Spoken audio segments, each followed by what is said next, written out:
Paramashivoham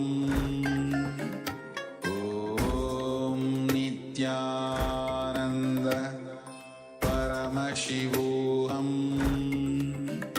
Om Nityananda Paramashivoham Om Nityananda Paramashivoham Om Nityananda Paramashivoham Om Nityananda Paramashivoham Om Nityananda Paramashivoham Om Nityananda Paramashivoham Om Nityananda Paramashivoham Om Nityananda Paramashivoham Om Nityananda Paramashivoham Om Nityananda Paramashivoham Om Nityananda Paramashivoham Om Nityananda Paramashivoham Om Nityananda Paramashivoham Om Nityananda Paramashivoham Om Nityananda Paramashivoham Om Nityananda Paramashivoham Om Nityananda Paramashivoham Om Nityananda Paramashivoham Om Nityananda. Yes, so one participant has shared that their fan has become 2 millimeters smaller. That is beautiful. That is a very powerful manifestation and breakthrough for this first round of the Ashtamaha Shaktis. And you can celebrate this by sharing what your thought current was, what you felt during the manifestation, what powerful cognition you held during the manifestation. So with this, we come to the end of this first round of the power manifestation. Throughout the day, even if you have not manifested this round, throughout the day, we will be manifesting the power of Ashtamaha Shakti, where we will be increasing, decreasing, and doing the various other manifestations of this power. So with this, we come to the end of this round, and now we'll be moving into the next session. The next session is about the logic of richness. So there is a basic pattern, a basic understanding that is there set, a basic rules that is set in the cosmos for anyone who wants to become rich. If they follow that, they will be able to manifest wealth. It is very simple, and the science behind that logic, the science behind those set of rules is now going to be taught to us by Swamiji himself. So in this next session, in a series of satsangs, Swamiji is going to be teaching us the various ways, powerful cognitions and thought currents to make sure that our logic is set, our cognition is set to manifest only the abundance and richness in our life. So let us now be in the space of listening to receive these powerful truths and also encourage all the participants to take notes of these powerful truths so that whenever you want to set your cognition towards manifesting wealth, just by remembering these powerful cognitions that you have written, you will be able to experience that breakthrough immediately. So let us now watch this beautiful video.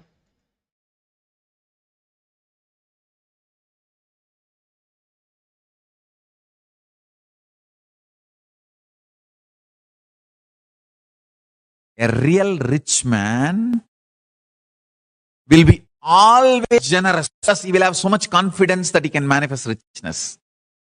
When a poor man becomes rich, he will always be miser. Understand? Because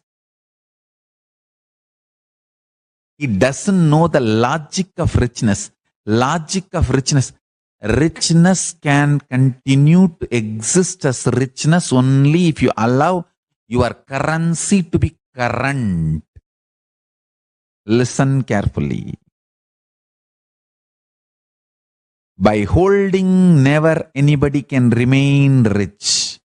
Only by allowing the currency to be current, you can be rich. Poor man who does not understand the existential principles of economy, existential economic principles, remains as miser after becoming rich. A real rich man understands it is generosity keeps the richness alive as rich, not being miser. Paramashiva knows, and he is the source of this existential principles about economy, existential economic principles. He's not only rich, generous. Paramashiva Jnana is available to the whole world. Just map it to your consciousness. What do you want? And start manifesting. Start manifesting. That's it. That's it. I tell you.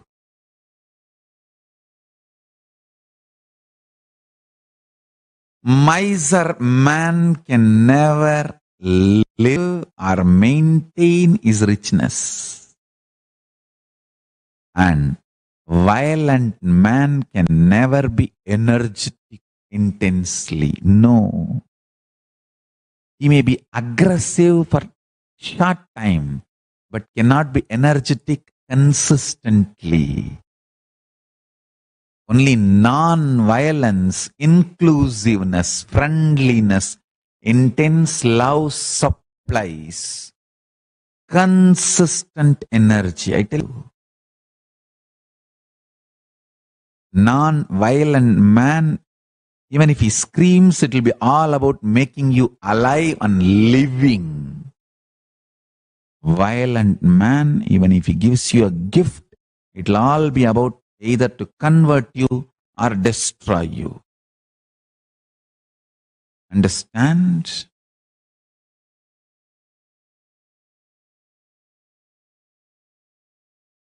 Non-violence may sometimes make you aggressive, but will never supply constant energy. Listen carefully. Violence, understand the statement properly. Violence may supply aggression little bit, may make you aggressive little bit, but never supply the constant energy. Only non-violence, ahimsa, love, inclusiveness can supply intense energy consistently to you. Stop being a cheap, poor backgrounded rich man. See, when a poor person becomes a rich person, he lives the fantasy of poor person's rich person. He takes revenge on the society by dumping himself. See, whatever was denied to him when he was poor, he thinks when he becomes rich, he should grab all that. That is rich life. No. See, when you are poor,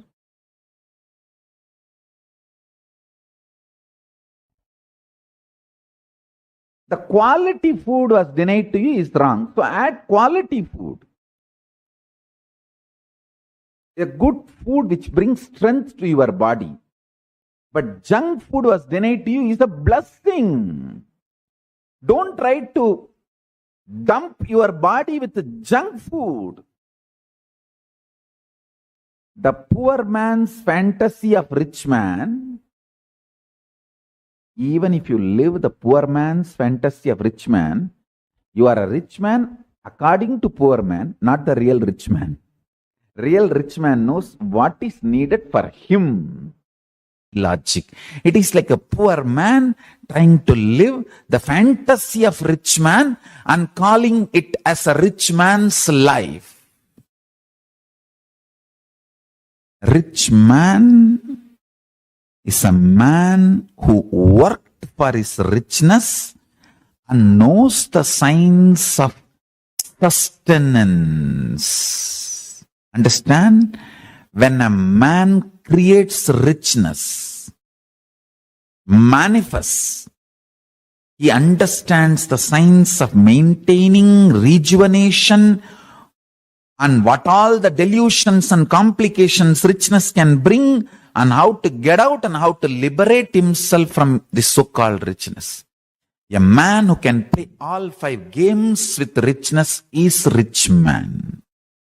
Not who owns richness or who is imprisoned by his richness. A man who is imprisoned by his richness is living the poor man's fantasy of rich man's life. If you have richness and still you have insecurity and complications and incompletions about richness in any form, you are only living the poor man's fantasy of rich man's life. If richness is giving you complete completion and liberation, you know the creation principles of richness and sustenance, principles of richness and rejuvenation, principles of richness and pulling out of delusion from any of the incompletions related to richness and liberating yourself from richness. If you are completely complete about your richness, you are a rich man. Listen carefully.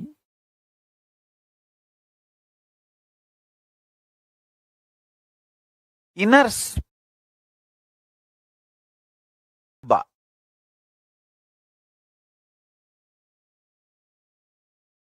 for individual's life to manifest.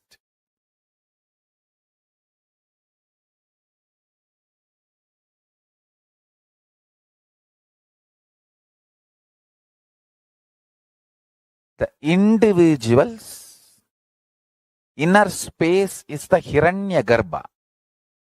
For the individual's life to manifest. Hiranyagarbha means the golden womb from which the universe manifests.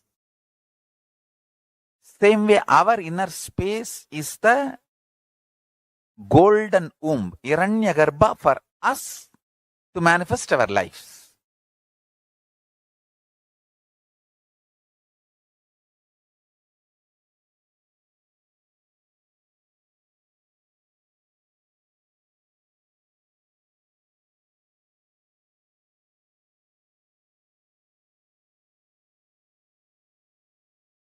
The Hiranyagarbha should always be joyful, celebrating. Listen carefully.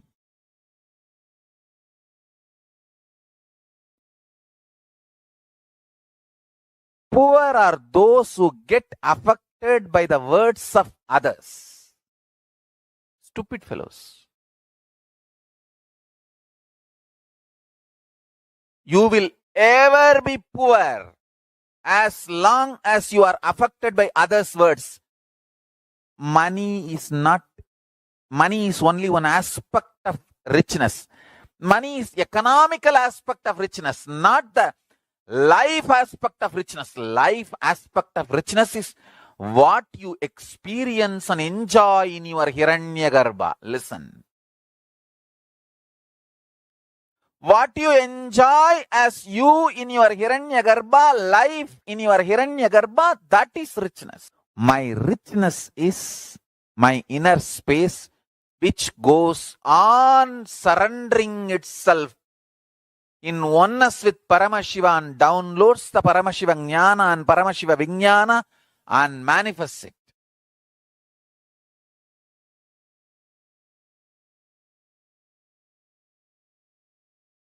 That is my richness. Listen.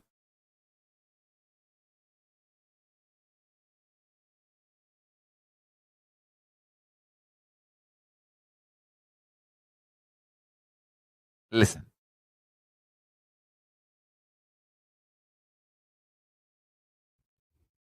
The inner space will be rich if you stop getting disturbed by the words.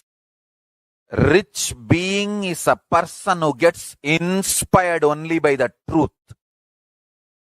Highest truth does not get shaken by any rumors, scandals, words, actions and reactions of that words.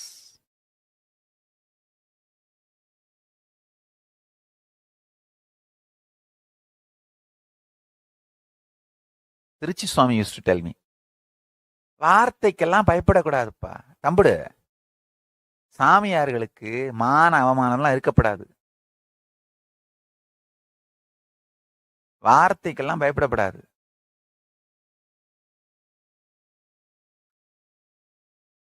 Understand?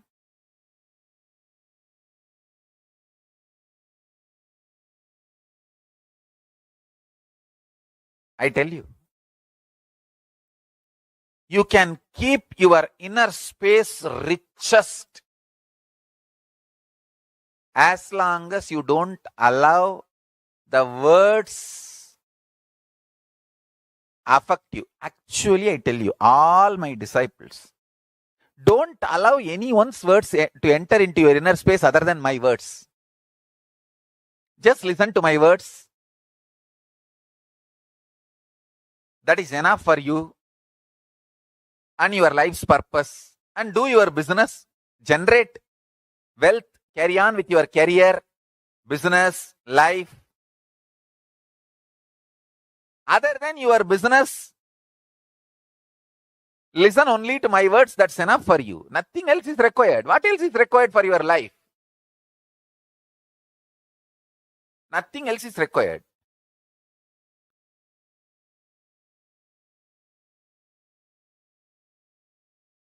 Do your business and come back to satsang. Enjoy satsang.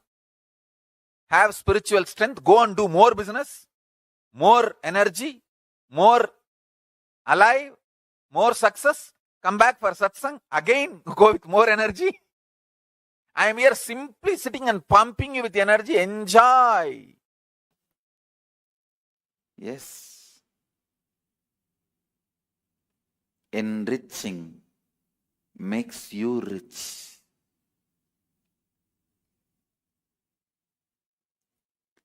Enriching makes you live richly. Do enriching. You will understand how rich your life can become. Your life can become rich intellectually, emotionally, economically, in your health. Please listen. Richness is always not dependent on few rupees.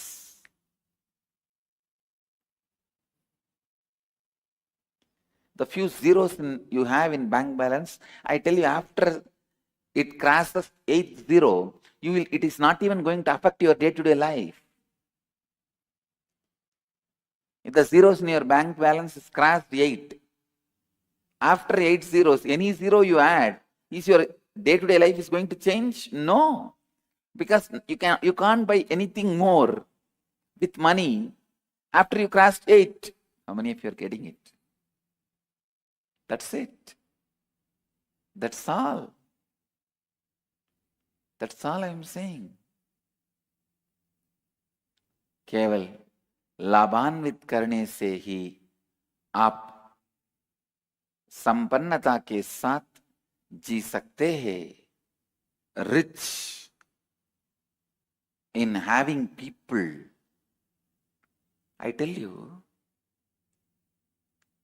having people around you and people feeling they want you and you feeling you contributed to their life is the ultimate richness. People wanting you and you feeling you contributed to their life will be the ultimate richness. I will establish a new community, new order in the world who understand the real value of richness. Creation is all about high enthusiasm. Understand? The whole thing, the creation of the wealth, I am boiling it down to one word. Intense high enthusiasm. I challenge and I promise. Just radiate high enthusiasm in any line you touch. Even if it is a line of collecting garbage, show high enthusiasm. Maintain the high enthusiasm 11 hours a day. 11 hours is something like a cycle. I am saying 11 hours a day, just for 21 days, maintain high enthusiasm. Do it as a practice. Anything you do, I challenge. Not only you will attract tremendous wealth, suddenly the very attitude and life you are having, attitude and life, attitude and attitude towards life, both will take a quantum leap. High enthusiasm. I can say, maybe I can use the word a little strong word, terrific enthusiasm.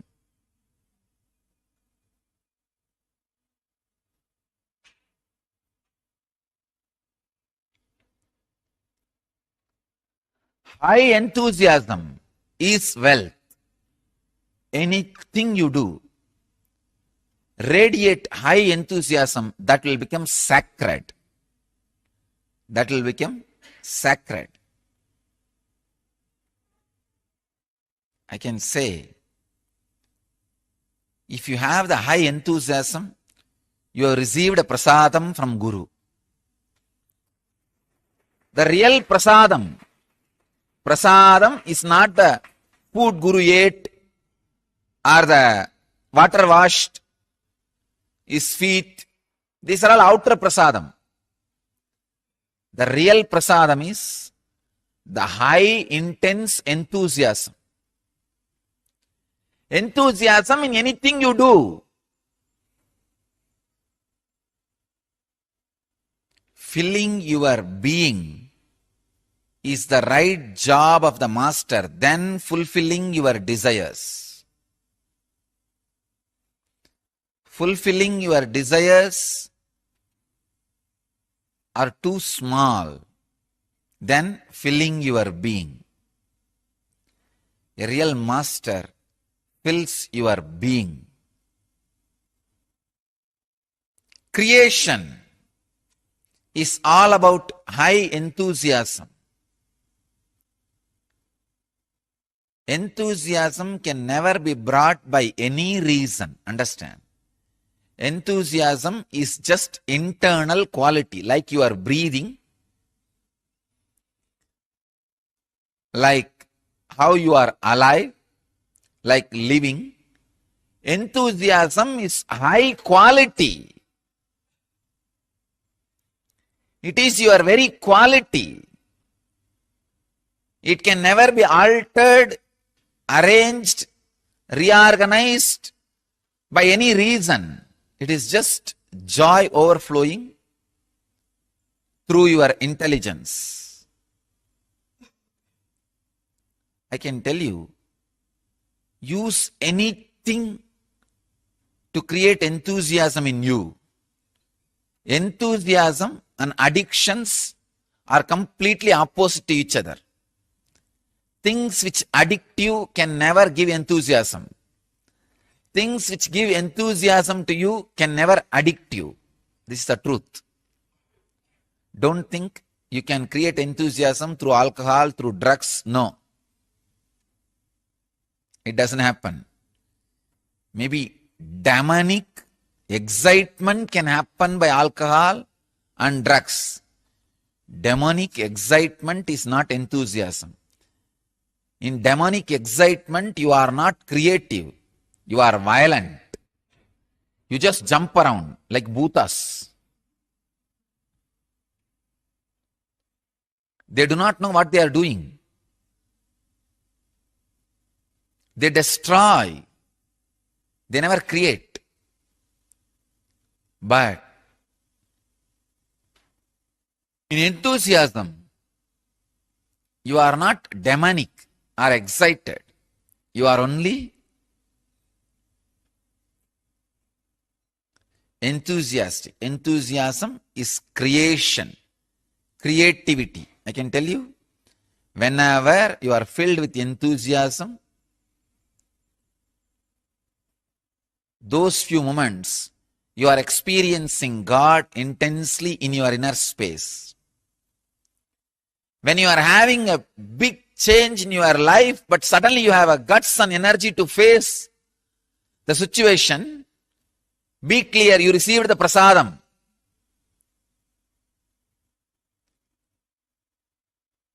Sacred prasadam. High enthusiasm is real wealth.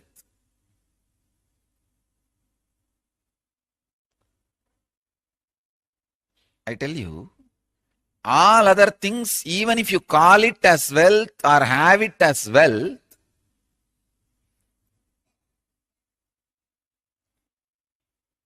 it doesn't stay in you as wealth.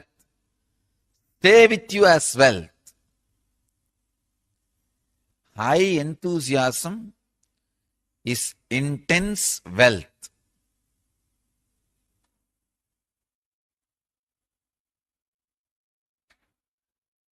Creation, sustenance, and ability to handle when natural destruction happens.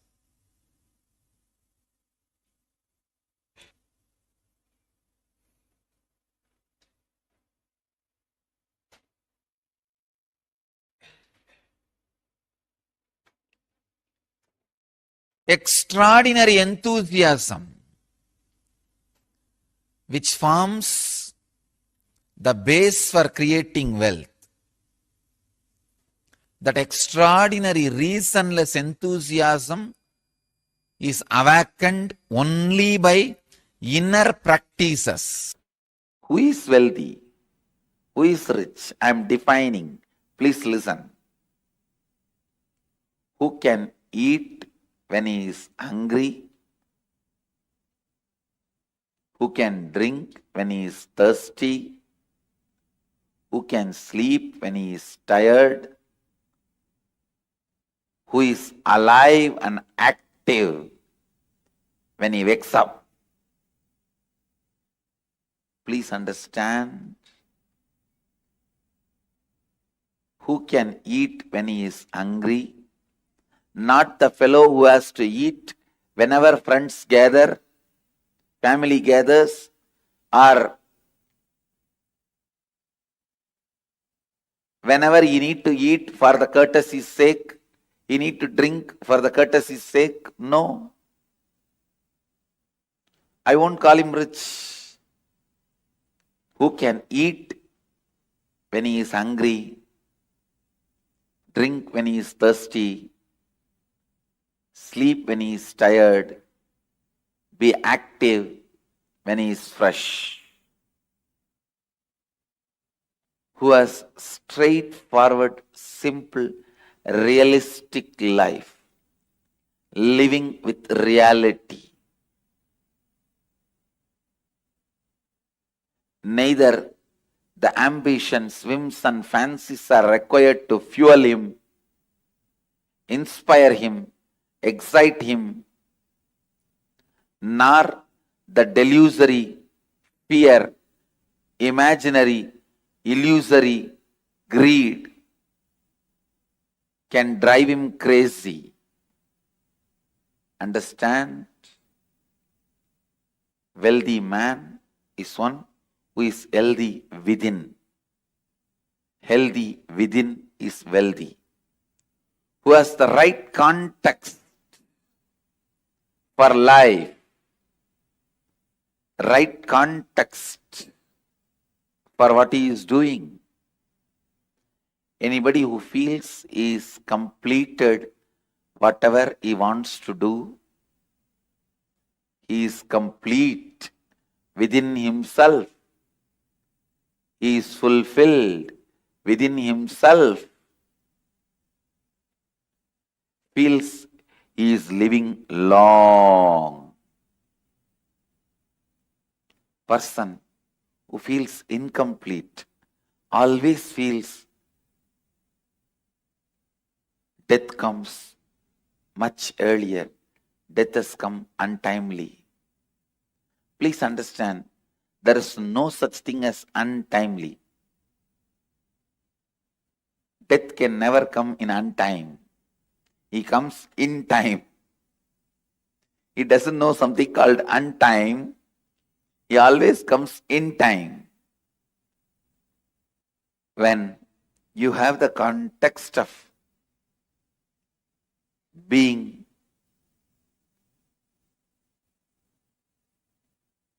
in the space of fulfilled, content, complete, you feel life has so much to offer. It's so rich, so vast.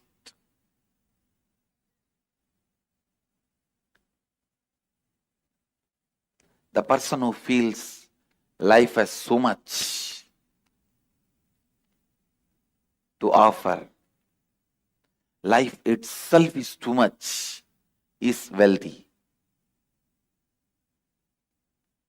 He lives wealthy life.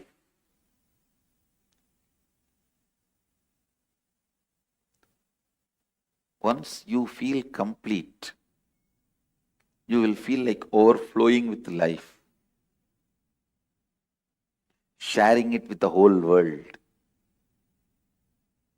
Actually, enriching happens only after thoroughly you feel complete. You support others. You enrich others.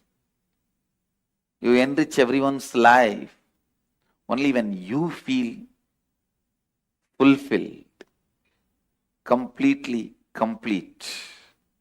What is wealth? Not 100 crore sitting in bank, but spending that in activities and charity what for we are created. And making again the money flow into it and continuously spending and making it flow, making the circle happening is the wealth of an organization, not the 100 crores sitting in the bank. Understand? If I think the 100 crores sitting in the bank is a wealth, bank will be wealthy, not me.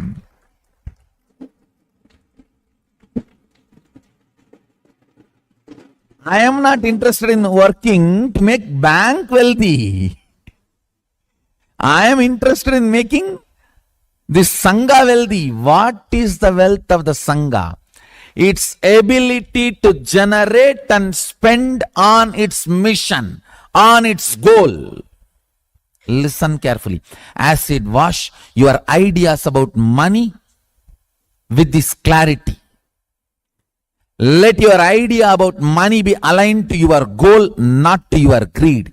If it is aligned to your greed, whoever has planted greed in you will be rich. not you. If I was carrying the greed for money, who plants the greed for money in our head? Banks and reserve banks ultimately.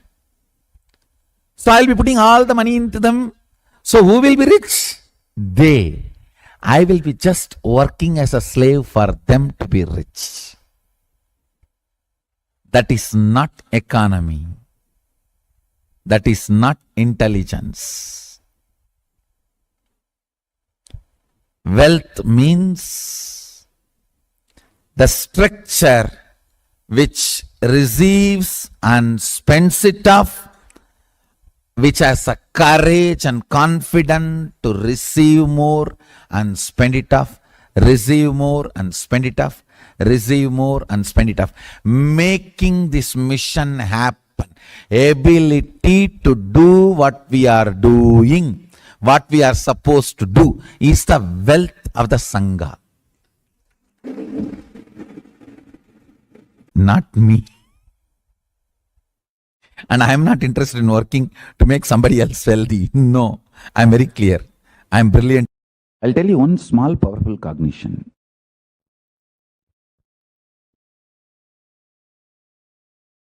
I went to Arunagiri Yogeshwara once with a question, why somebody is rich, somebody is poor? Sometimes it seems like good people are poor and bad people are rich. This kind of socially inflicted delusion. The delusion inflicted by society upon me. With this, I went to Arunagiri Yogeshwara. He laughed and said, hey, I tell you, if you experience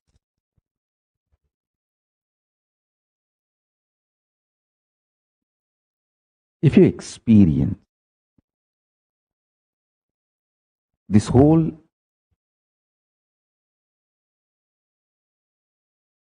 science of wealth and how to be wealthy,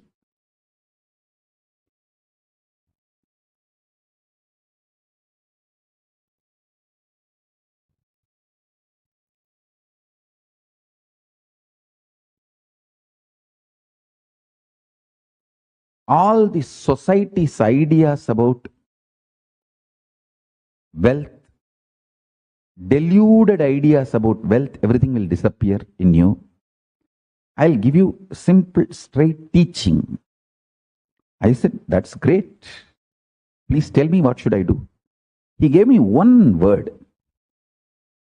Don't own anything which is declared as yours by society. Anyone, even if they like it, just give it to them. Listen carefully. I lived this, even now live it. I am boldly declaring. Nothing, don't own anything. Is this exactly he said, don't own anything. If society declares something is yours and which is around you, anyone, even if they like that, give it to them. I tell you, this one teaching has kept me wealthy forever, even now. Anything I need to do, I just need to plan. Wealth flows. Sometimes I even feel overflows. If I have to make a nation, I just have to plan and present it to Paramashiva. Simply wealth flows. If I have to make a reserve bank, I simply have to plan and take it to Paramashiva. Simply wealth flows. Anything, sometimes I don't even know to plan. I ask Paramashiva, Mahadeva, how to plan? The plan also flows. I tell you, just this one teaching, you may think how as a Grihasthas, as householders, we can practice this teaching. Maybe I'll give you more details and clarities. How I internalized and adopted and started living with this pure, powerful cognition, and how this manifested in my life as most beautiful Hindu wealth. Hindu wealth means artha, for moksha. Wealth for your enlightenment, and wealth for helping others' enlightenment. Artha for your moksha, artha for helping others' moksha. That is what I call Hindu wealth. Hindu wealth manifested in my life just by this one teaching.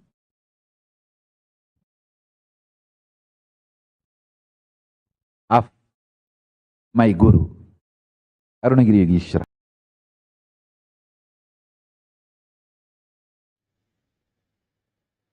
Yes. So once more, a set of very powerful revelations on wealth that Swamiji has given us. Wealth with a purpose, not just money or any resources, but fulfilling our purpose, the wealth that assists us in fulfilling our unique purpose. So now we are going to be having a short internalization exercise where we are going to be applying whatever we have learned right now. So, as Swamiji has revealed, wealth is all about high enthusiasm. This is the attitude from which we just naturally manifest wealth in our lives. And as Swamiji said, you should be maintaining high enthusiasm 11 hours per day. Because 11 hours a day is like a cycle. So if you do that, if you are able every day to maintain a high enthusiasm continuously for 11 hours, you can take that as a practice. You will be able to see that you just have a breakthrough in your wealth dimension. Because when you are when you're highly enthusiastic, anything that you do, not only you will attract a lot of wealth, but the very attitude, the very life that you are having, everything will go to the next level. Okay, so now the whole thing is for you to be able to imbibe this and live this intense high enthusiasm 11 hours a day. So you're going to start by just taking that decision and making a declaration that from today you are going to be maintaining intense enthusiasm for 11 hours a day. And in fact, when you do that, you basically decide that this is going to be the fundamental attitude, the space that you are going to be carrying continuously from now onwards. So when you take this decision, when you make that declaration, naturally you will start seeing a layer of self-doubt or whatever. You will remember a recent incident. You might be thinking, how is it possible? Or you may be thinking that there will be different dimensions of your life and different dimensions of yourself that you feel are not aligned to this. So here, now that you are having the opportunity in this Paramashivoham to prepare yourself so that you can live this high enthusiasm when you go back, scan through the main 11 hours, active hours of your day, and identify all incompletions that you usually go through and complete with all of them, so that you can create a new space from which this high enthusiasm will naturally manifest. Okay, we're gonna be spending a few minutes. Please focus on that, and let's manifest this high enthusiasm in our life.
Yes.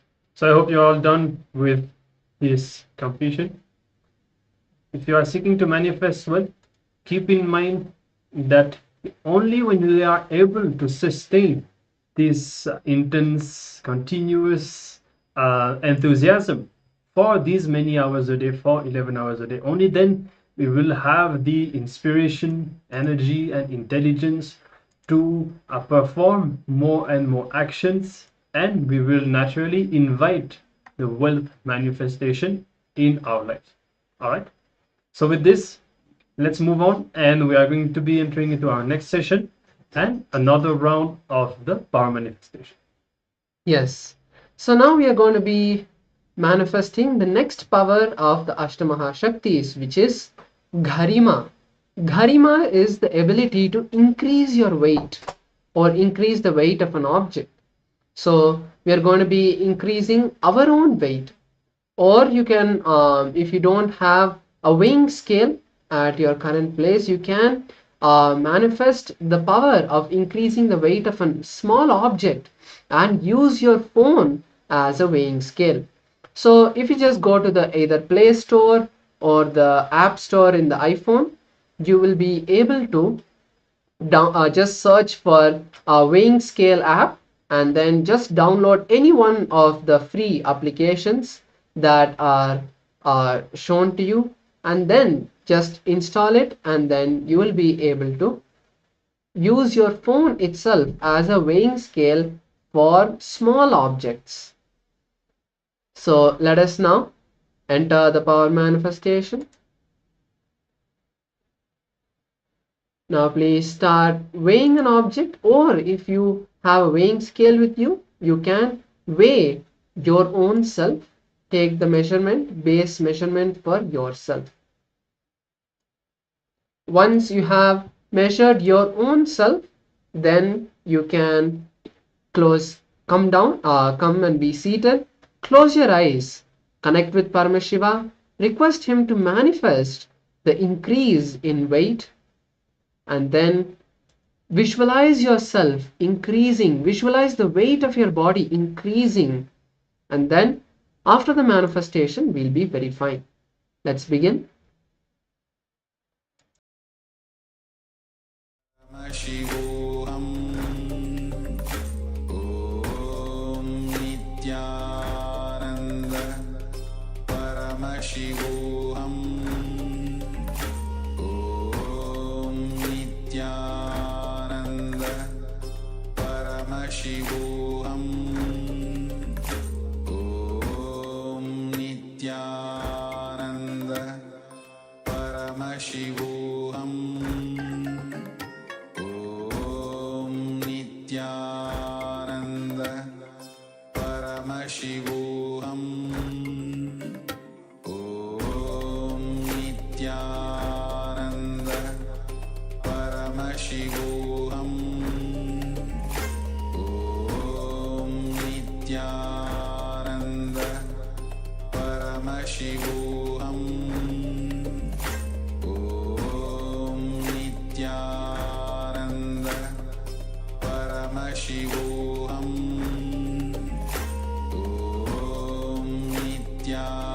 Om Nityananda Paramashivoham Om Nityananda Paramashivoham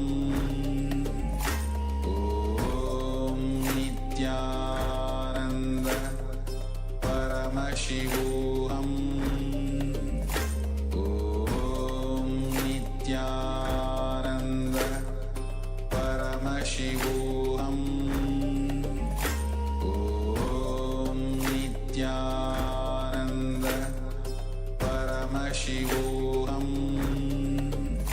Om Nityananda Paramashivoham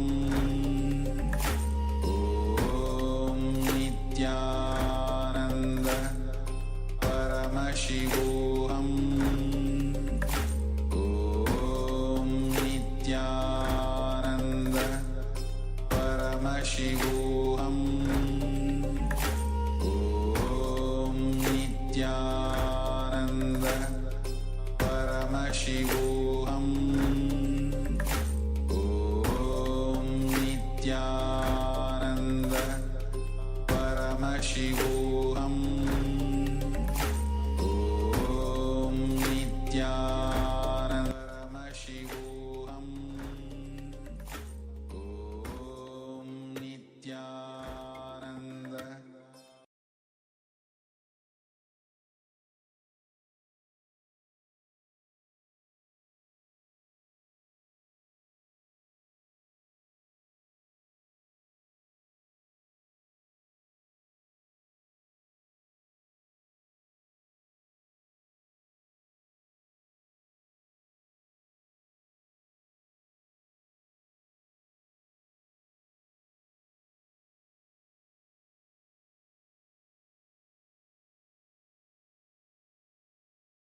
Yes. Nityananda everyone, all of you may relax now. So all of you please take the measurement of your weight.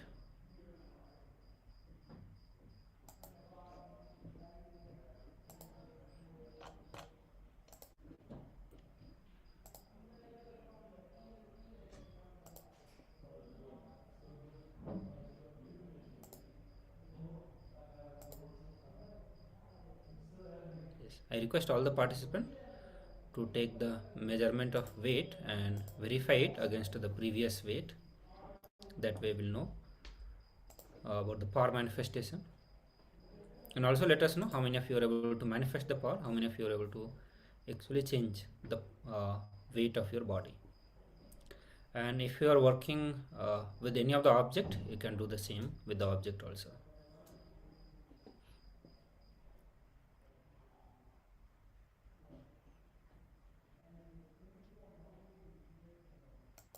Yes. So now we are going to be looking into some of the powerful cognitions and the concept on wealth.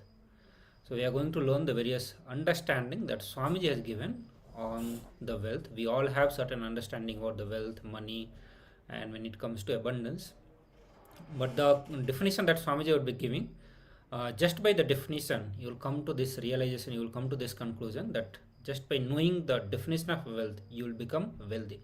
So that's how Swamiji defines any of the things.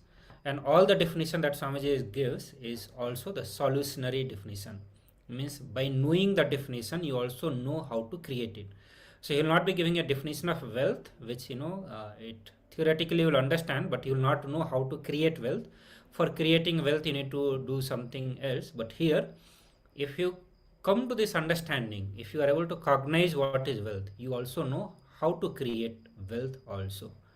So let us look into some of the powerful understanding that Swamiji has given on wealth. And Swamiji says that your wealth is nothing but you celebrating your ability to contribute. Okay, so listen to this statement that Swamiji is giving. Your ability to contribute, so when you start celebrating your ability to contribute and contribute to anything, when it's contribution. So whether you are contributing to society, contributing to others' life, contributing to your life, when you are able to contribute and when you are able to celebrate that contribution, that is your real wealth.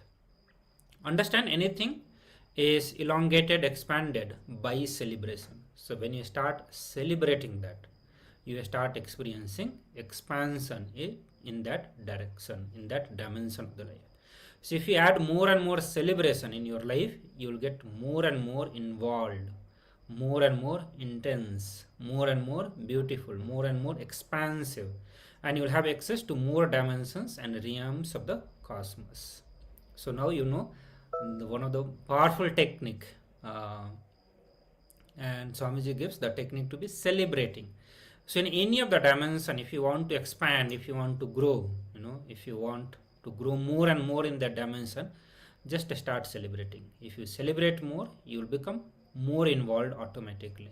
You will become more intense into that, and you will start becoming more beautiful, more expansive. All the great things will start happening. Now we are going to looking into another aspect, or I can say another powerful cognition that Swamiji is sharing about secrets of creating wealth. And Swamiji said that the life can be equated to two things. One, the ability to achieve what you want in the inner world or outer world. Okay, so he is not segregating between inner world and outer world, but rather both being together, the ability to achieve what you want in inner world or outer world, both together, or just getting stuck in both world. So either you are progressing in both world or you are completely stuck in both world. These are the only two things that can happen. So there is no intermediate between these two. So if you do not have wealth, do not blame anybody, just that you are not expressing your life in you. Life energy is not happening. So if you are not able to manifest wealth, you need to look into that. You do not need to look into that whether you have the right knowledge about the finance, or you need to study more of economics or all the skill set. But rather, if you are not able to generate wealth, you need to look into your very being itself. You need to see that why you are not expressing life energy, why the life energy is not happening in you. And wealth is equal to the life energy that you express. So as much as your life energy you are expressing, that much only wealth you are creating. So life expression, life energy expression and the wealth are one and the same. So this is, we are looking into the third powerful cognitions or understanding that Swamiji is giving on the wealth. And you can see all the three definitions that we saw different, but how they will make you question your understanding about the wealth. And once you start questioning and start grasping the new definition of the health that is given by Swamiji, the wealth, you will start seeing that you will also start manifesting wealth. So wealth itself is not wrong, but your concept about wealth need to be right. So this is some other understanding that we need to get into it. Many of us, because we do not have wealth, so either we start hating wealth itself, or we do not have because we have certain the wrong understanding about the wealth. It could have been that you learned by society, by family, or by yourself, because you would have failed sometimes. You would have tried to create wealth but not able to create wealth, or you yourself, by seeing certain incidents and situations, you came to conclusion that wealth itself is wrong. But here Swamiji is giving this clarity, and you need to cognize that wealth itself is not wrong. And many of us have this idea that money is wrong, wealth is wrong, you should, but this is not correct. Your concept about wealth need to be right. So what you need to correct is your cognition, your concept, your belief about the wealth. So when you decide to create wealth, there is a second understanding that Swami is giving in this line, that when you decide to create wealth and not steal it, you will have wealth and you will have great fulfillment that you have lived also. So only when you decide to create wealth and have wealth by creating, you will have wealth also, and you will have fulfillment of having wealth also. Your whole life energy will be towards creation, not destroying other. That means you will become very creative, life positive. When your energy flows towards creation and not destroying others, you will become very creative, you will become very peaceful, you will become very contributing, or rather to say, you will become very life positive. So if you have at least the goal of creating wealth, you will be creative, and your energy will be channeled properly. But the people who are interested in destroying others, going after them, harassing them, understand, they will be completely dull, dead in their very consciousness, and in their very consciousness they are very, very poor. They are not a wealthy man. And if you are grabbing from others without contributing anything, that is what is sin as per Hinduism. And those methods of grabbing, stealing, robbing, all these are wrong. Creating wealth should be intrinsic part of life, and it is intrinsic part of life. And then Swami said that the first priority in life should be moksha, working for enlightenment. Until that happens, second priority can be creating wealth. Anything else should be third priority for our life. So what we need to do when we want to create the wealth, understand, all the definition that we gave, that itself is a solution. But again Swamiji is putting that as a point by point, what you need to do. So first, remove the guilt about wealth from your inner space. Means we need to acid wash the concept of wealth that we have, the ideas around the wealth that we have, all that need to be acid washed, and we need to remove all the guilts about wealth. Second, we need to understand that the expression of life through an individual is equivalent to wealth he creates. Not grab, but create. So amount of life energy, life expression that is happening through you, that will decide how much wealth you are going to have. Not having wealth is a wrong mental setup, and we need to get out of that one. We need to have a right mental setup, we need to have the right understanding about wealth, and we need to be working, continuously working on creating wealth, go on creating wealth. This will awaken creativity in you. It will remove the hatred for the work and for the creativity also. Understand, if you are not creating wealth, all your work is happening in the wrong direction. So if you think that you are still working hard, you are working day and night, but not able to create wealth, understand the work is happening in the wrong direction. You need to understand that, if you are not creating wealth, be very clear that you will be spending all your time in destroying somebody, or you will be spending all your time in fighting with yourself or in depression. So these are the two reasons why you will not be creating wealth. Creating wealth will bring tremendous interest in life and non-violence. It will make you life pro, life positive, and understand you need to create a wealthy consciousness for the wealth to happen, which is ready to take the responsibility to create and sustain, which is ready to take the responsibility of being creative. So only when you decide to be creative in your life, you have taken the responsibility to build a wealthy consciousness. Only when you have decided to create and sustain, when you have decided to take the responsibility, then you to create and sustain, you have decided to have a wealthy consciousness. Otherwise, not. So now with this, let us move to the video where we'll listen from Supreme Pontiff of Hinduism on how creating wealth will manifest the various possibilities of our life. So let us listen to this video.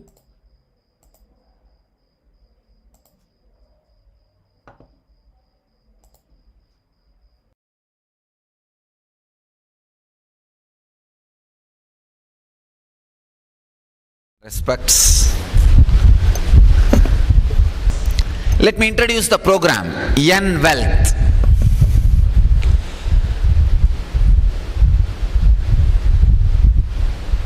Let me introduce the exact process of the whole program. It is all about wealth. As the title says, money.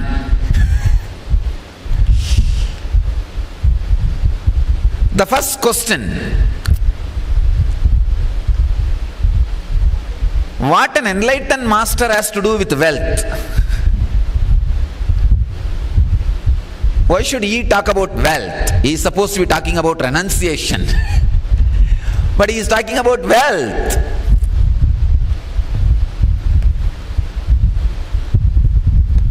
Please understand, a beautiful study done by Ohio University Sociology Department. I wanted to share some of their study.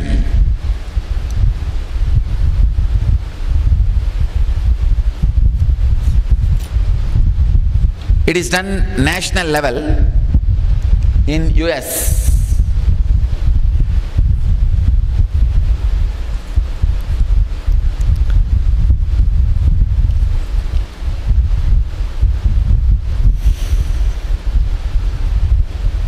By Lisa Kister, Associate Professor of Sociology at Ohio State University. Religion is an important factor in wealth accumulation, a factor that has not received a lot of attention. The study suggests religious beliefs children learn in their families translate into educational attainment, adult occupations, financial literacy, social connection, and other factors that influence adult wealth ownership.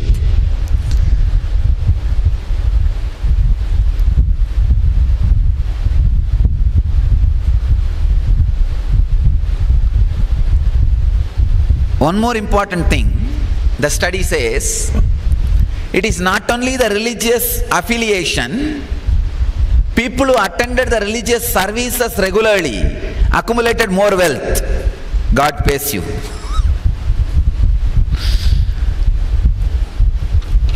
And some of the very interesting informations I want to share with you, so that you will understand why I ventured into this program, Yen Wealth, teaching you about wealth.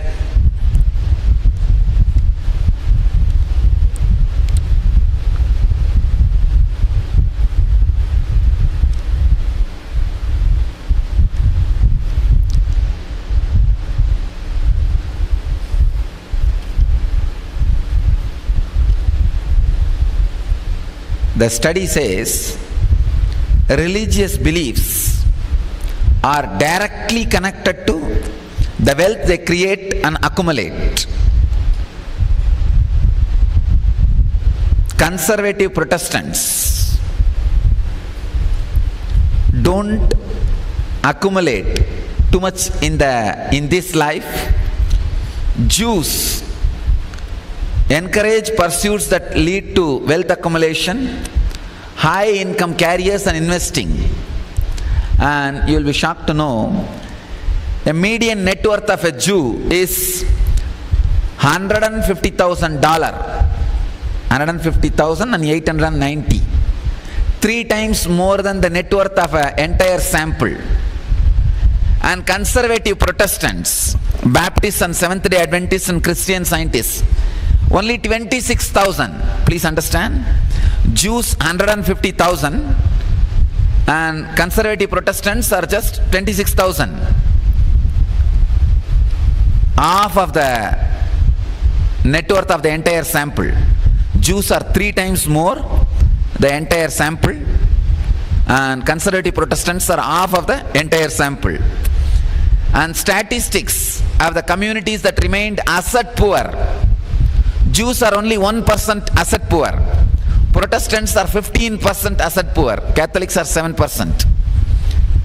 Accumulations such as homes, stocks and bonds, Jews 35% have accumulated, conservative Protestants only 3%, mainline Protestants 22%, Catholics only 20%.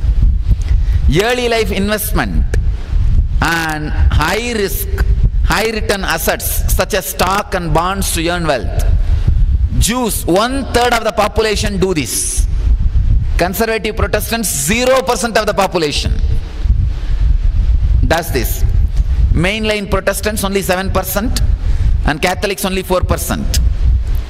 Understand, the study says religion keeps coming up in any model you run to explain wealth. It is something you can't ignore, but there has been little effort to explain the connection between religion and wealth accumulation. And finally, the study ends with a question mark. Still they are not able to clearly pinpoint the exact faith or the mental setup responsible for the accumulation of the wealth. So that job I am going to do in these 2 days.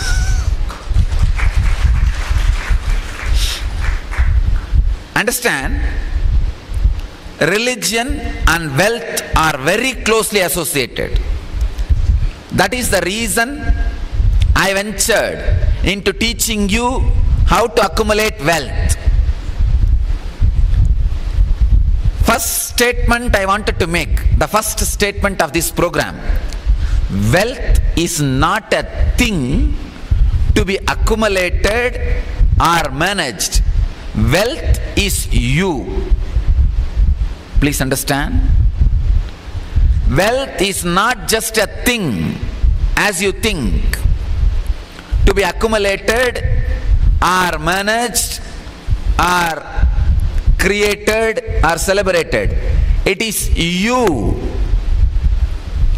Wealth is nothing but extension of you. In Sanskrit we have a very beautiful word.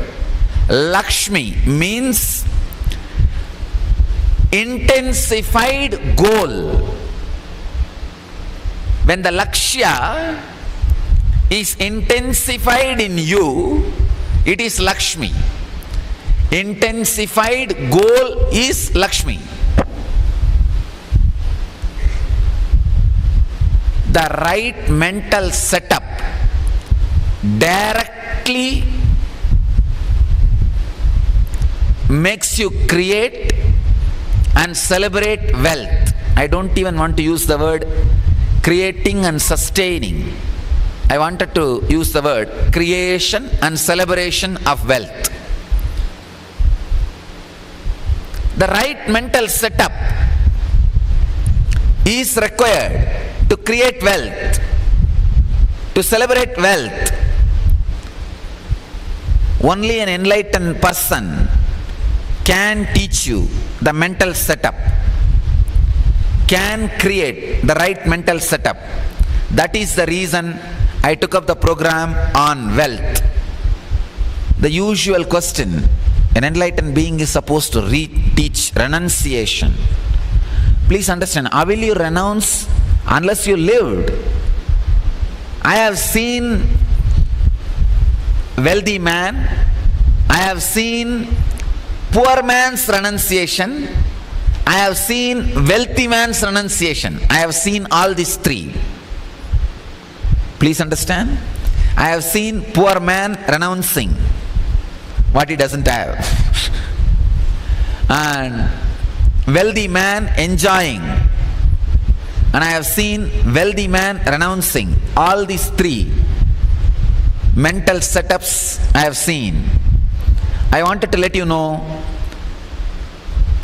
whether you will renounce or not, that is different, but it is good to have wealth.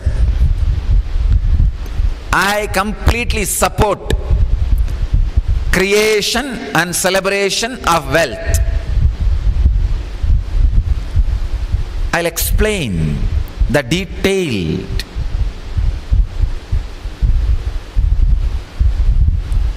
truths and the mental setups we carry about wealth. Somehow this concept, the very word wealth, if you don't have, greed. If you have, fear. If you are in between, worry. Too much. I can say the word wealth is too mysterious than God. Even about God, you can come to a conclusion and understanding very easily. But the word wealth has become too mysterious because we did not look into it. The right mental setup is not achieved. Look a little deeply. The very word wealth creates so much of pain in everybody.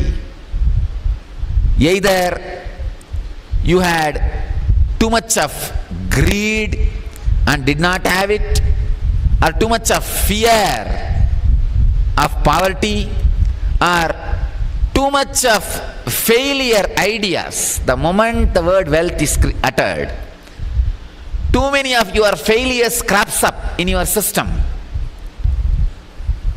and too many broken relationships crops up in your system. Too many broken relationships, too much of disrespect, too much of the pain and sufferings which you went through from the young age gets awakened. That is why a normal man can never think of wealth in a relaxed way.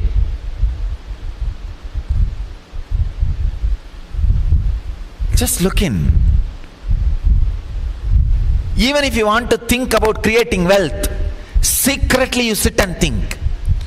Even inside your own mind you create a secret chamber where you plan about wealth. Even your whole mind does not accept for planning about wealth. The moment one corner of your mind starts planning, the other corner wants warning you. Hey, you are planning about wealth, you are going to get into suffering. The other part is already teaching you renunciation. But you need to understand, it is not renunciation from understanding.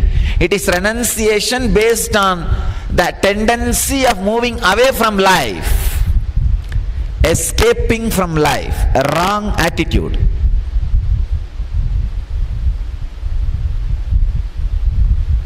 You carry too many chaotic ideas, too much of confusion about wealth. As I said, wealth is not a thing, wealth is you. If you are confused about wealth, you are completely confused about you. Who you are, what you are, why you are, who you are. who you are, what you are, why you are who you are. You are thoroughly confused about the whole thing. As the Sanskrit word Lakshmi means intensified goal is Lakshmi. Please understand. Lakshmi is not just wealth. Wealth is one idea. Lakshmi is intensified goal.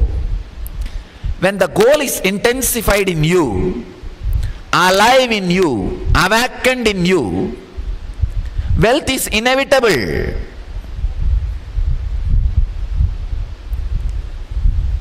Wealth is not just money, the relationships, satisfaction, the power to convert dollars and rupees into the product which you wanted to have.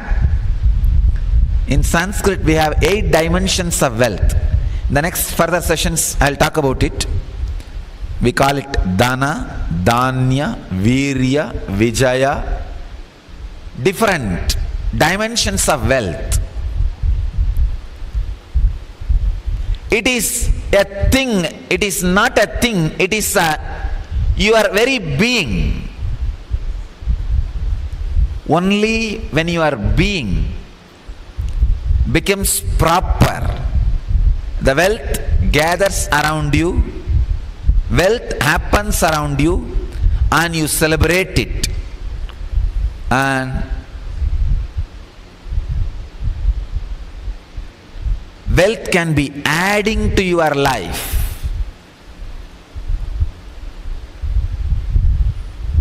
Without the right mental setup, even if you are inherited or grabbed. For example, legally if you are born to a rich person, you inherit. And if you inherit illegally, it is called grabbing, that's all. Without the right mental setup, even if you inherit or grab, you will not be able to celebrate wealth. I have seen people, I have seen all kinds of people who celebrate wealth without having it, who celebrate wealth without creating it, who create wealth but don't celebrate it, who create wealth but never use it, who grab wealth but does not celebrate it, who grab wealth but does not enjoy it. All kinds of mental setup I have seen.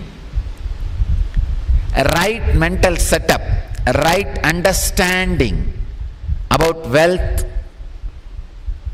not only attracts wealth towards you, makes wealth happen in your life, it gives tremendous clarity even for your day-to-day life, normal life. Because wrong ideas about wealth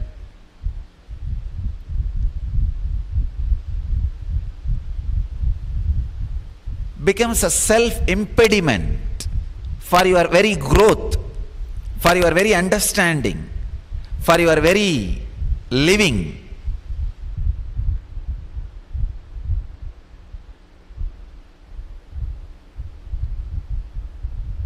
As I said, wealth is not a thing. It is you, different dimensions of you. When you manage different dimensions of you, just wealth happens around you. As I said, wealth is not just dollars and rupees. It is relationships, contentment, the peace and job satisfaction, everything, each one of these items, and health, each one of these items are your wealth. And the mental setup continuously to have success, all these things are different dimensions of wealth. So I think now you are very clear why I am talking on wealth. I am going to work on wealth. I am going to teach about wealth to you.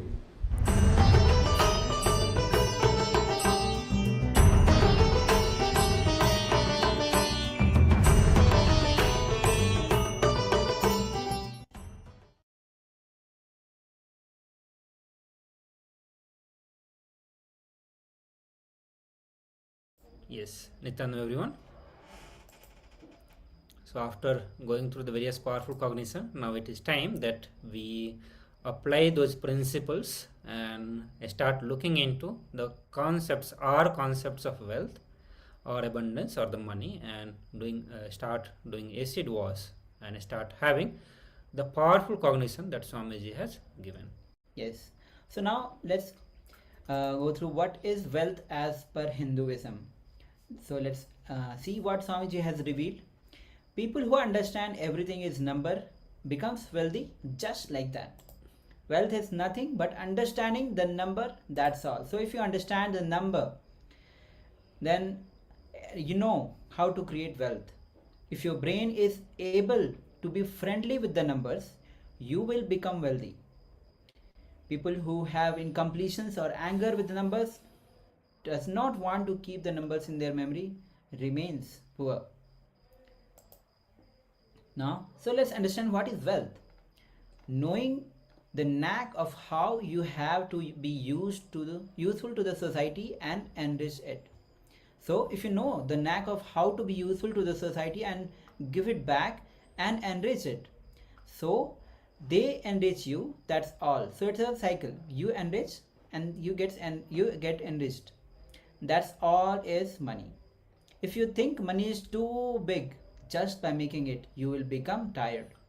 That is the biggest poverty. For example, the mother of pearls is mistaken for pure silver. The attributeless sky appears blue. The post is mistaken for the man at night. Example for a conflict will be, when you wake up in the morning, you feel like you want to work, make millions of dollars and become big boss of a company. But when the evening arises, you feel like dropping everything and going and lying down on a beach and having the vacation.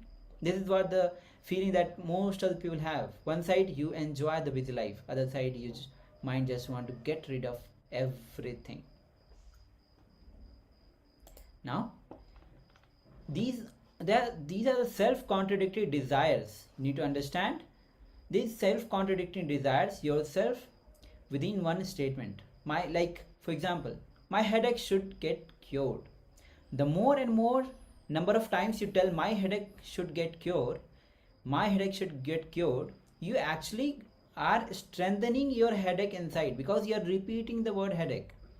Any word repeated more and more number of times inside you is going to become more and more strong. That is why it's really, you need to have really conscious about what kind of words you are uttering. You should not have any negative words in your consciousness, because that is only going to repeat and again.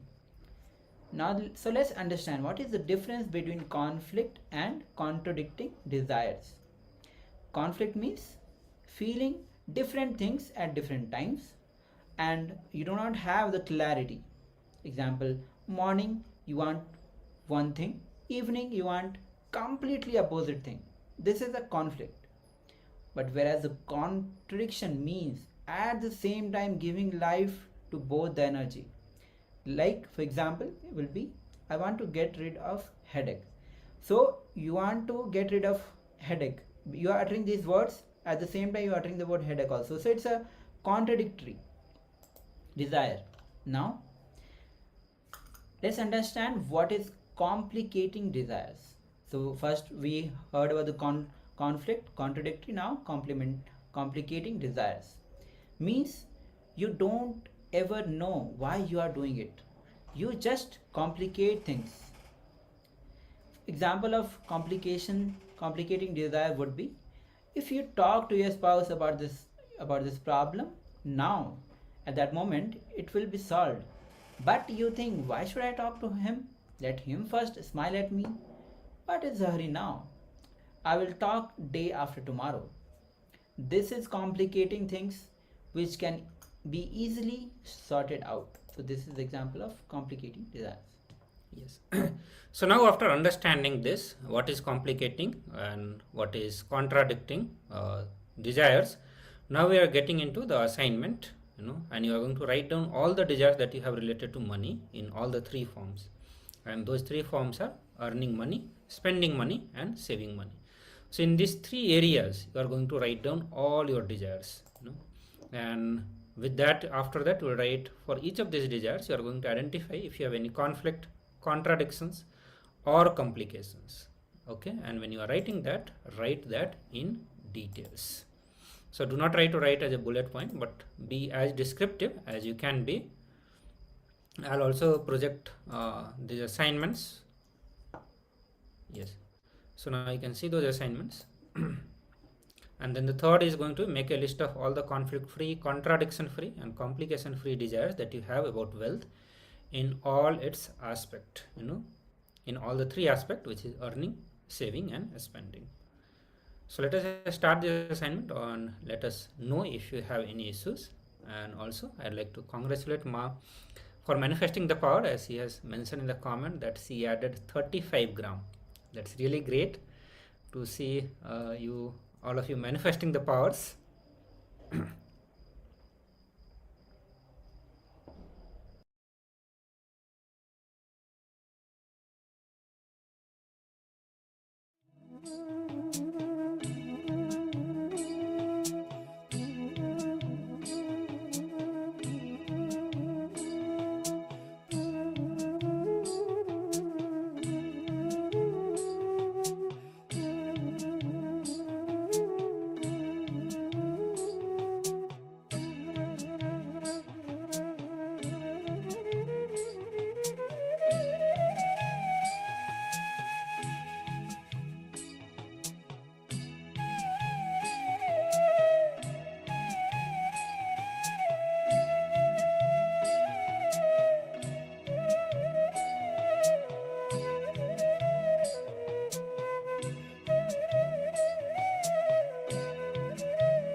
Yes.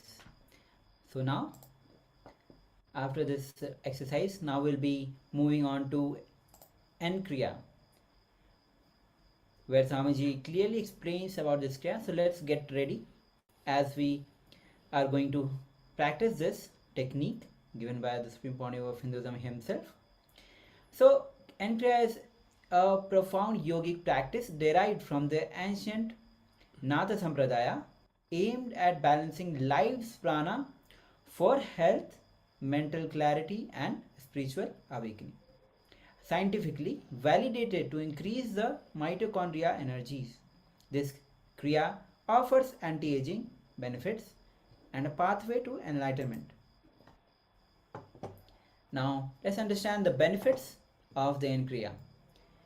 Kriya offers multitude of benefits, including significant increase in mitochondria energy for anti-aging, enhancing the physical health, mental well-being, emotional fulfillment, and the awakening of the spiritual consciousness. And it harmonizes the body's prana movement, leading to a vibrant, enlightened state of being. So now we are entering into the Kriya actually itself. So the first step is that you sit in Vajrasana or in Padmasana and perform the Nadi Sodhana. So let's get ready. Please be seated in either the Padmasana or Vajrasana. Let's take few seconds and then you will be performing Nadi Sodhana. Now, what is Nadi Sodhana? Close the right nostril with the right thumb. Inhale as deep as possible through the left nostril. Then close the left nostril with the middle finger and thumb together. Now exhale through the right nostril.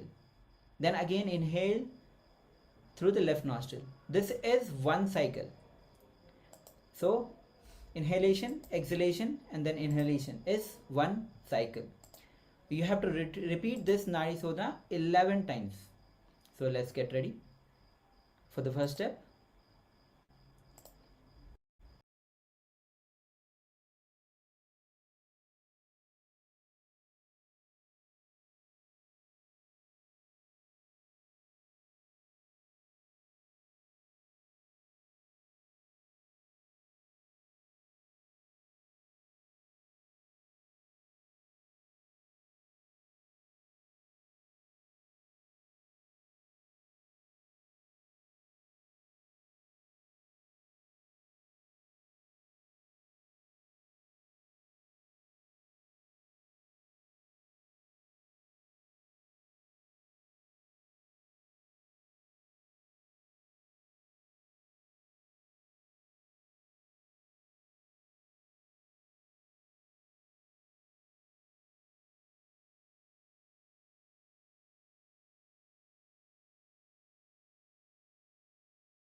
Yes, after the first step, now let's move on to the next step of the Anrea, which is Bhastrika Pranayama.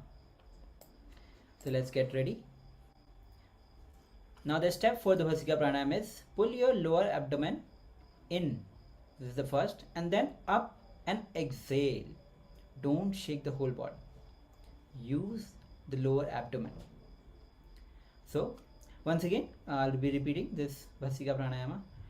Pull the lower abdomen in and then up and exhale. Don't shake the whole body and use the lower abdomen. So do this 11 times. So let's get started.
Yes. So after performing the second step, let's move on to the next step, the third step of Anrea, which is Samana Kriya.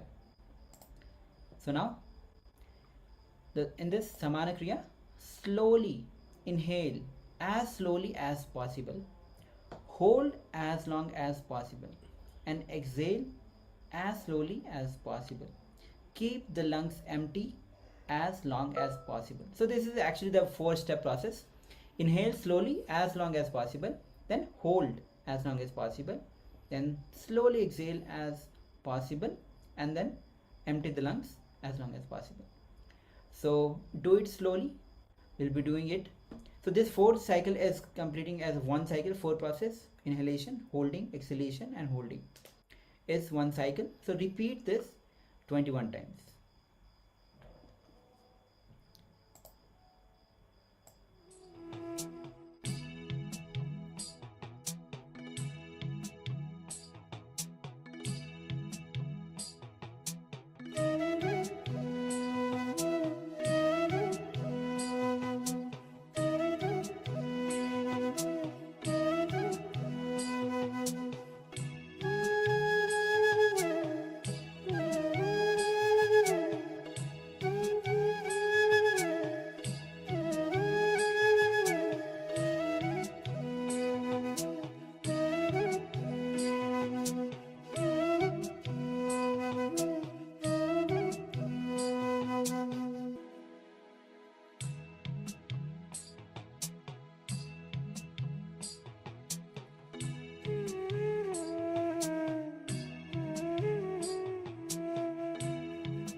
Yes. So the next step is of the Anrea. We'll be moving on to the next step.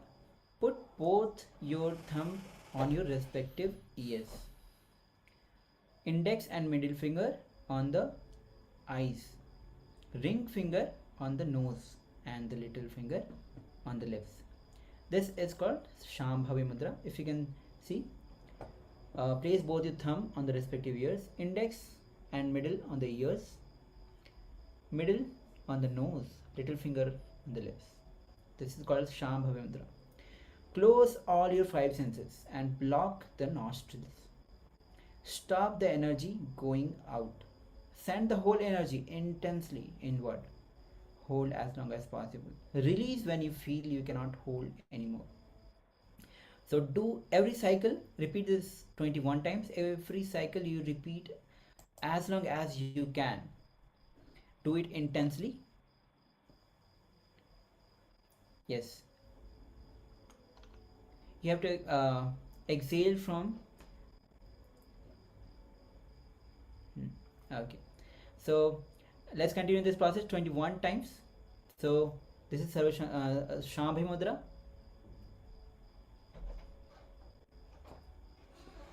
Inhale and hold. Yes. Repeat this 21 times.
Yes. So now the next step is of the Anrea is the fifth step. So in this step you have to do the intense humming for next 7 minutes. Yes. So with your full intensity, do the humming for next 7 minutes. So let's get started from now.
Now the next step is, which is the sixth step, is Shakti Dharana meditation. When in this meditation, now we'll be going through the steps. Stand on both the knees. Yes, so this is the first step. So please, I request all of you to stand on both the knees. Raise your both the hands towards the sky and connect with Swamiji. So you can stand on the knees, raise your both hands towards the sky and connect with Swamiji. Connect with the Master, Supreme Pontiff of Hinduism, and feel his intense energy landing on you. When you feel full surrender to the earth by bowing down to the earth, towards the earth, bring your forehead to the ground and empty yourself. So you have to repeat this at least 7 times. So do not hurry. Stand on the knees, raise your hand towards the sky, connect with Swamiji, and feel the intense energy landing on the body. Take your time and then bow down to the earth. Bring your forehead to the ground and empty yourself. Repeat this 7 times. So let's get started.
Yes, Nityan, everyone. All of you may relax now.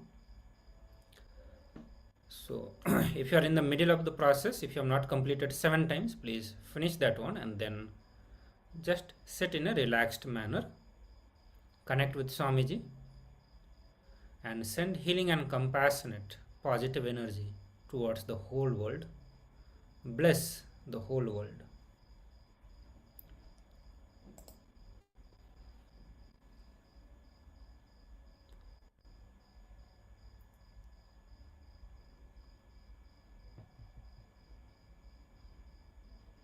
So I request all the participants to relax now and move to the next step, which is the 7th step. So this in-Kriya meditation is a 7-step process, and there is a guided meditation also by the Supreme Pontiff of Hinduism. You can visit our official YouTube channel and just search for in-Kriya. So you'll get 2 different videos. One will be introduction, and then another video will be on the guided meditation. So you can watch both of that to get more deeper understanding.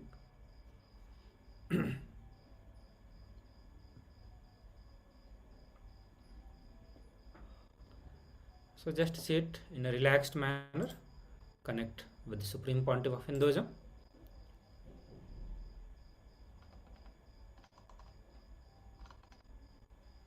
And send the blessing energy to the whole world. Bless whole world. So not just any specific individual, just go on blessing everyone.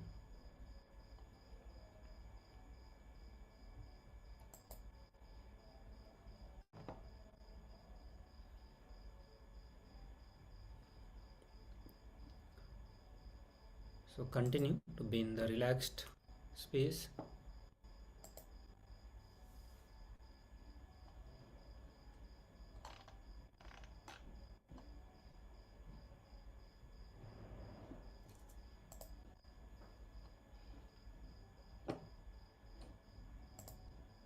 Okay. So let us get into the next round, which is going to be power manifestation. And today we are manifesting the power of third eye, Mahima, which is decreasing the size of an object. Sorry, this is one of the Ashtamahashaktis. So in this round of power manifestation, you are going to be decreasing the size of an object. And for that, you need to you can take one small object, take the weight of it.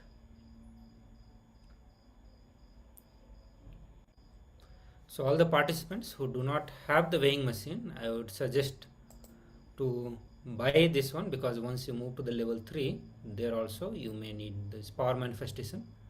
And the power manifestation is also for the lifetime. You are going to continue to manifest these powers to experience oneness with Swamiji and manifest various powerful cognitions. So it is best to buy these equipments which will help you to manifest powers, and not just power, it is literally helping you to manifest the ultimate goal of your life, which is manifesting Paramashiva himself. So having the pulsometer, which can measure the pulse, blood pressure, weighing machine, and then a scale to measure the height, all these few items, and then blindfold, all this would be good. Okay. So let us get into the power manifestation. I request all of you to take the measurement. Pick up one small object, do not pick too big object, and take its measurement. Better to take the photo along with the weighing scale, so that you know accurate weight. And once you are done with that, you will connect with Swamiji by chanting Mahavakya intensely and loudly.